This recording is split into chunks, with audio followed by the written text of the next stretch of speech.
নমস্কার, স্বামী সোমেশ্বরানন্দ বলছি। স্বামী সোমেশ্বর অনুধ্যান গ্রুপের প্রশ্নের উত্তর দিচ্ছি।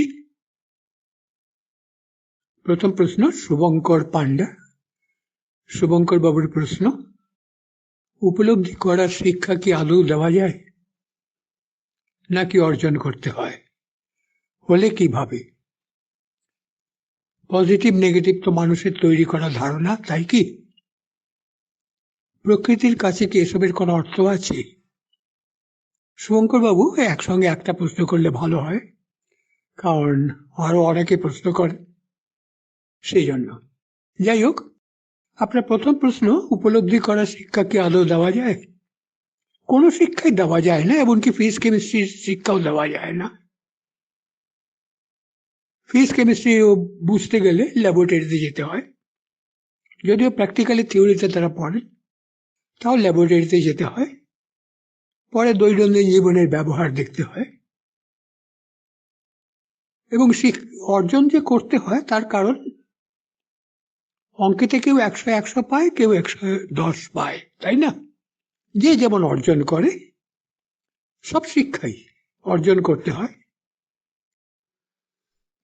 তারপরে আপনি বলছেন হলে কিভাবে? প্রথমে তত্ত্ব বোঝানো হয়। তত্ত্বটা বুঝতে গেলে একটা উদাহরণ দিয়ে হয়তো বোঝান শিক্ষক। তারপরে পদ্ধতি দেখান, প্রসেস বা মেথড। তারপরে প্র্যাকটিক্যাল, তিনটে জেনারেল থাকে। বা আপনি যদি বিজ্ঞানের ছাত্র হন তাহলে প্র্যাকটিক্যালে তো নিশ্চয়ই জানেন, এক্সপেরিমেন্ট, পারসেপশন, ইনফারেন্স, নানান অবস্থা আছে। আর অন্তরের উপলব্ধি সেরকম ভাবেও প্রথমে তত্ত্বটা জানতে হয়, তারপরে পদ্ধতি অভ্যেস করতে হয়, স্টেপ বাই স্টেপ এগোতে হয়, এরকম ভাবেই উপলব্ধি অর্জন করতে হয়। এটা এই অর্জন আবার মেমোরির উপর নির্ভর করে, আগ্রহের উপর নির্ভর করে, অনেক কিছু ফ্যাক্টর আছে। আপনার দ্বিতীয় প্রশ্ন, শুভঙ্কর বাবু, পজিটিভ নেগেটিভ তো মানুষের তৈরি করা ধারণা, তাই কি? আর তৈরি করা তো ধারণা, তবে সমাজে একটা সিস্টেম রক্ষা করতে এসব দরকার। নাহলে আপনার ছেলে যদি আপনার সামনে সিগারেট ধরাবে, বিড়ি খায়, আপনি নিশ্চয়ই আপত্তি করবেন। আপত্তির কি আছে? মা বাবার সামনে যদি ভাত খাওয়া যায়, চা খাওয়া যায়, তাহলে সিগারেট খেতে আপত্তি কি? মানুষের তৈরি, তাই না? কেন এটা করা হয়েছে? এগুলো নিয়ে একটা ফিলোসফির একটা আলাদা বিভাগই আছে। মূল্যবোধ ইত্যাদি সম্বন্ধে মূল্যবোধ নানান রকম। কতগুলো মূল্যবোধ আছে পারিবারিক, কতগুলি ব্যক্তিগত, কতগুলি বংশগত, কতগুলি সমাজগত, না কতগুলি সংস্কৃতিগত। সুতরাং মানুষের তো তৈরি নিশ্চয়ই। প্রকৃতির কাছে কি এসবের কোনো অর্থ আছে? নিশ্চয়ই আছে। যদি সমাজ নষ্ট হয়ে যায় তাহলে প্রকৃতি কিভাবে দাঁড়াবে? প্রকৃতি কাকে বলছেন আপনি? গাছপালা, নদী, পাথর? তাদের কাছে কোনো অর্থ নেই, কারণ যতক্ষণ না তাদের বদল করা হচ্ছে, তারা নিজেদের মধ্যে ব্যালেন্স রাখে, যাকে বলা হয় ইকো ব্যালেন্স, নিজেরাই রাখে। অক্সিজেন সাইকেল, নাইট্রোজেন সাইকেল, এগুলো বিজ্ঞানে আপনি নিশ্চয়ই পড়েছেন স্কুলে। আর এগুলো আমরা ভাঙি বলেই এই দুদিন আগে যেটা হলো উত্তরাখণ্ডে, আপনি দেখেছেন গ্লেশিয়ার ভেঙে, আমরাই তো ভেঙেছি। কেন? আমরা কতগুলো মূল্যবোধ মানিনি। আর যদি বলেন যে এগুলো মানুষের তৈরি, কোনো অর্থ নেই, এক দেশে ভালো এক দেশে মন্দ, তাহলে আবার বলবো যে আপনি আপনার বাবার সামনে সিগারেট খাচ্ছেন না কেন? ইয়েতে তো খায়, বিদেশে খায়। এক একটা সমাজে আবার এক এক রকম, এগুলোকে বলে প্রতীক।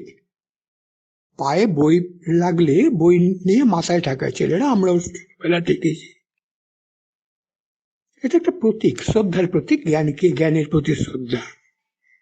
আপনি, আমার একটা ছোট্ট বই আছে, ধর্ম, কুসংস্কার, লোকাচার। ওতে আমি একটা চ্যাপ্টার, দুটো চ্যাপ্টার এগুলো নিয়ে বিশদ আলোচনা করেছি। এই মূল্যবোধ, এই পজিটিভ নেগেটিভ ধারণা ইত্যাদি নিয়ে একটু দেখে নেবেন।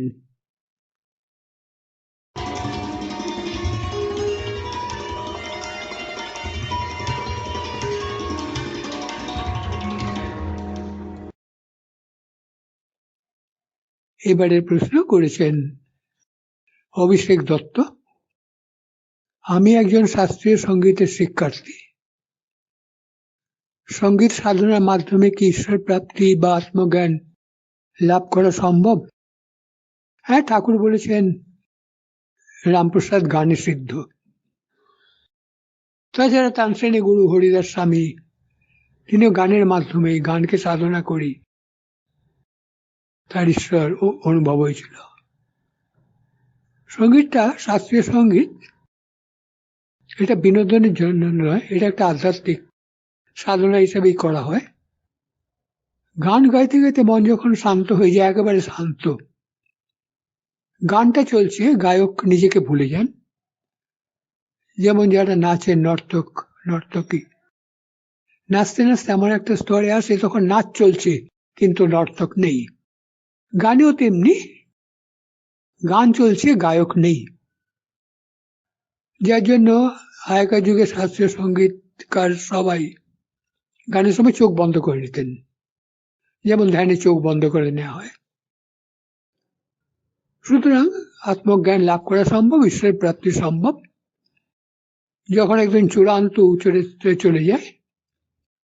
তাছাড়া আপনি যখন শাস্ত্রীয় সঙ্গীতের শিক্ষার্থী, তখন বিভিন্ন রকম স্বর, এই সম্বন্ধে পড়েছেন নিশ্চয়ই থিওরিটিক্যাল বইয়ে, বাঘ, বৈখেরি পড়া, এই সমস্ত সঙ্গীতের বিভিন্ন সময়ের, যেমন ইমান আর ভৈরবী, অন্য আলাদা আলাদা সময়। ওখানে যদি আপনি গানের উপর পড়েন, স্বামী প্রজ্ঞানানন্দজির বই পড়ুন, রামকৃষ্ণ বেদান্ত মঠ। মহারাজ দেহত্যাগ করেছেন আগে স্বামী প্রজ্ঞানানন্দজি, তার অনেক বই আছে, ওখান থেকে আপনি অনেক পয়েন্ট পেয়ে যাবেন।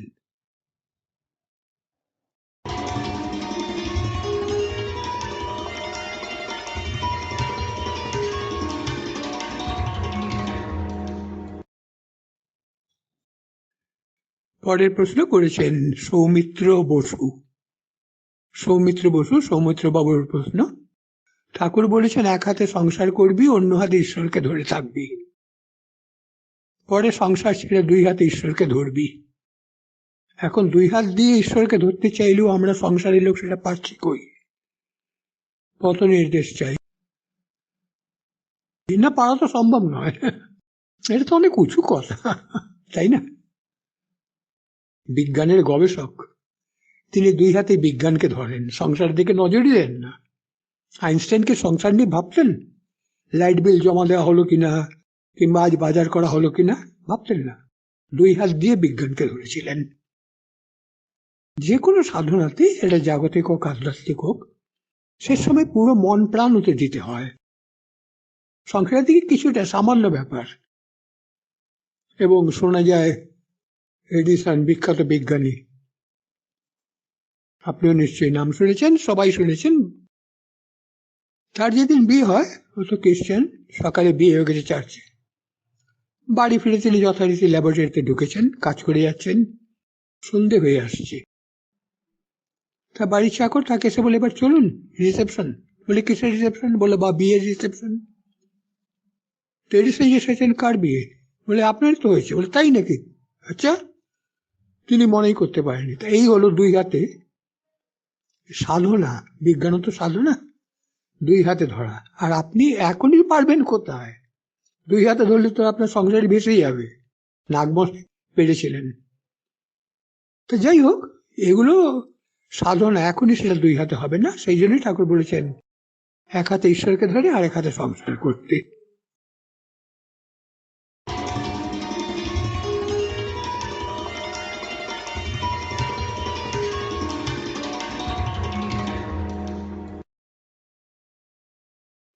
পরের প্রশ্ন করেছেন নিতাই ঘটক।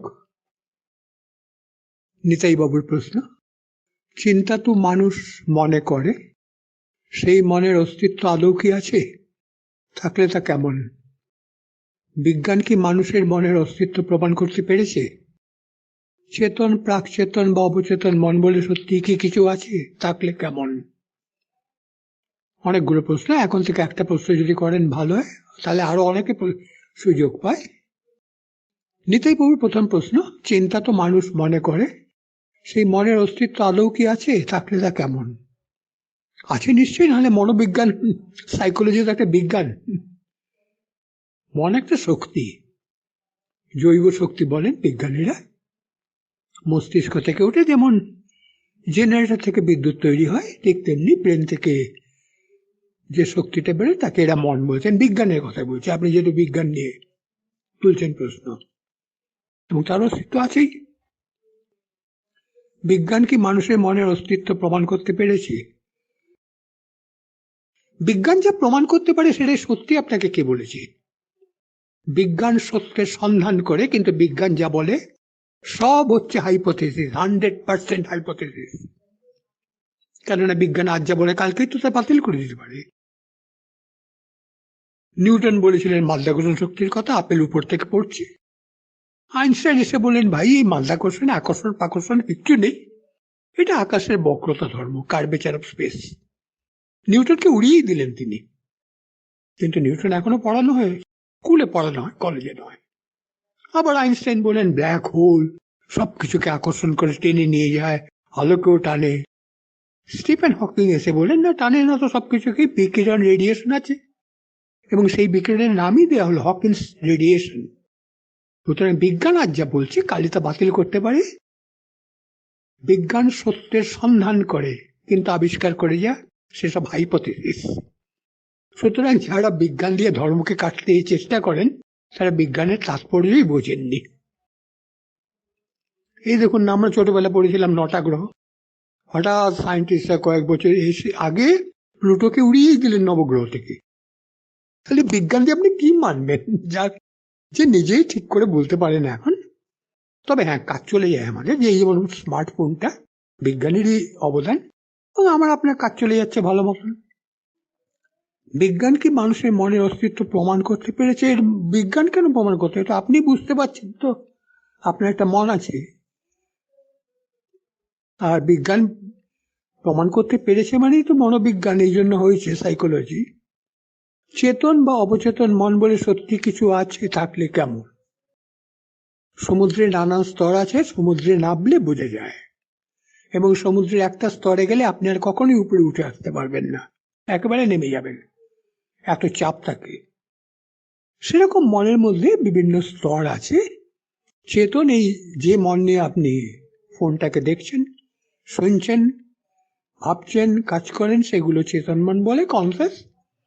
অবচেতন, যেগুলো মনের গভীরে রয়েছে, মনের গভীরতর স্তর, স্বপ্নে যার দর্শন পান আপনি। থাকলে কেমন? মনের শক্তি, এখন বিদ্যুৎ। এখন কোনো, আমি জানি না আপনি বিজ্ঞানের ছাত্র কিনা, এখন ধরুন আপনি বিজ্ঞানের ছাত্র, কিন্তু আপনার ছেলে স্কুলে পড়ে এখন অত বিজ্ঞানের হয়নি। এখন বাড়ির সামনে ট্রান্সমিটারে রয়েছে ট্রান্সফরমার, মানে 10,000 ভোল্ট, আর আপনার বাড়িতে আসছে 220 ভোল্ট। আপনার ছেলে যদি জিজ্ঞেস করে, বাবা 10,000 ভোল্ট আর 220 ভোল্টের পার্থক্য কি? ইলেকট্রিসিটি বোর্ড তো ভুলও লিখতে পারে। আপনি কি বলবেন ছেলেকে? হাত দিয়ে দেখো বাচ্চা, তাই বলবেন কি? বলা সম্ভব নয়। কারণ এই যে প্রমাণটা কিন্তু নানান স্তরে নানান রকম। স্কুলে যা শেখানো হয় একটা মোটামুটি শিখিয়ে দেওয়া হয়, ওই যে বললাম মাধ্যাকর্ষণ শক্তি। স্কুলে বলা হয় আলো সরল রেখায় চলে, আর কলেজে গিয়ে সেই ছাত্রকেই বলা হবে আলো সরল রেখায় চলে না, আলো তরঙ্গাকারে চলে। তাহলে কি ভুল বলছেন শিক্ষক? ভুল বলছেন না, ছাত্রের আন্ডারস্ট্যান্ডিং লেভেল অনুযায়ী বলছে। স্কুলে তো কোয়ান্টাম মেকানিক্স শেখাবেন না ছাত্রকে। সেই জন্য যে প্রমাণ বলছেন, প্রমাণটা কিন্তু সেটা নির্ভর করে আমাদের মনের স্তরে, আমার মন কতটা কনসেপচুয়ালাইজ করতে পারছে, কতটা বুঝতে পারছে, কতটা ধরতে পারছে। কারণ মন কিভাবে কাজ করে, এটা আবার বিজ্ঞানে চলে যাচ্ছি আমি, মনোবিজ্ঞানে, বা এমনি বিজ্ঞানেও আসতে পারেন আপনি, স্নায়ু বিজ্ঞান। ব্রেন কাজ করে যখন এই যে আপনি শুনছেন, আপনার ব্রেনে একটা বিশেষ সার্কিট তৈরি হচ্ছে, ইলেকট্রিসিটি সার্কিট তৈরি করে। ব্রেনেও একটা সার্কিট তৈরি হয় নিউরন সেল দিয়ে, নিউরো ট্রান্সমিটার এই সমস্ত আছে। আবার যখন ঘুমোতে যাচ্ছেন আরেক রকম সার্কিট তৈরি হচ্ছে, গান করছেন অন্যরকম সার্কিট তৈরি হচ্ছে। তা আমরা ব্রেনে নানান রকম সার্কিট তৈরি করি নানান রকম কাজে। আমি বিজ্ঞানের কথা বলছি।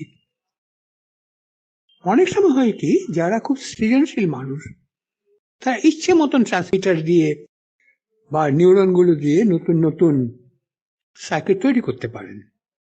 তাদের আন্ডারস্ট্যান্ডিং লেভেলটা আরো উঁচু। আর চেতন অবচেতন, একটু চেতন দিয়ে আপনি আমার কথা শুনছেন, অবচেতন স্বপ্নে। চেতন মনে এক কার্যকারণ সূত্রে চলে, অবচেতন মানে স্বপ্নে আরেক কার্যকারণ সূত্রে চলে। সুতরাং থাকলে কেমন, যে বললাম 220 ভোল্ট আর 10,000 ভোল্টের বিদ্যুতের পার্থক্যটা কেমন, সে তো ধরে বলা যায় না। সে মিটার আছে, মিটার লাগিয়ে প্রমাণ করা যায়। এখন কেউ যদি বলে মিটার ঠিক ঠিক রিডিং দিচ্ছে, এটা প্রমাণ কি? বেশ, তাহলে মিটারকে প্রমাণ করুন, এবং এভাবে চলতেই থাকবে। সেই জন্য বিজ্ঞান বলুন, যে কোনো জ্ঞানী বলুন, এগুলো হচ্ছে কাজ চালিয়ে যাওয়া। শঙ্করাচার্য বলছেন ব্যবহারিক সত্য। জগৎটাকে বিচার করতে গেলে থাকে না, কিন্তু আমার কাজ চলে যাচ্ছে। যেমন বিছানায় শুলে ঘুম পায়, ঘুমিয়ে পড়ি, খেলে পেট ভরে, চেষ্টা পেলে জল খাই, এখান থেকে ওই কাজ থেকে বদ্রীনাথে হেঁটে যেতে পারি, পা কাজ করে, চলছে। ব্যবহারিক সত্য মানে দৈনন্দিন জীবনের সত্য।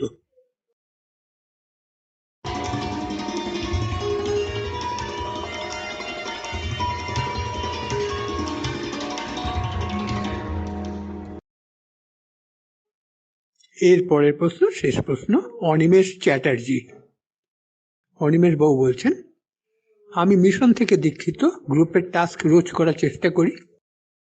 জীবনে যতবার আঘাত পাই অনুভব করি তা নিজেরই অতিরিক্ত আশা বা কোনো ভুল ধারণার ফল। তবু বারবার চেষ্টা করে এর থেকে বেরোতে পারি না, অজান্তেই ঘটে যায়, ফলে বারবার আঘাত পাই। এর থেকে বেরোনোর পথ বলে দিন। একেবারে বেরোতে গেলে তো আপনাকে নির্বিকল্প সমাধিতে যেতে হবে।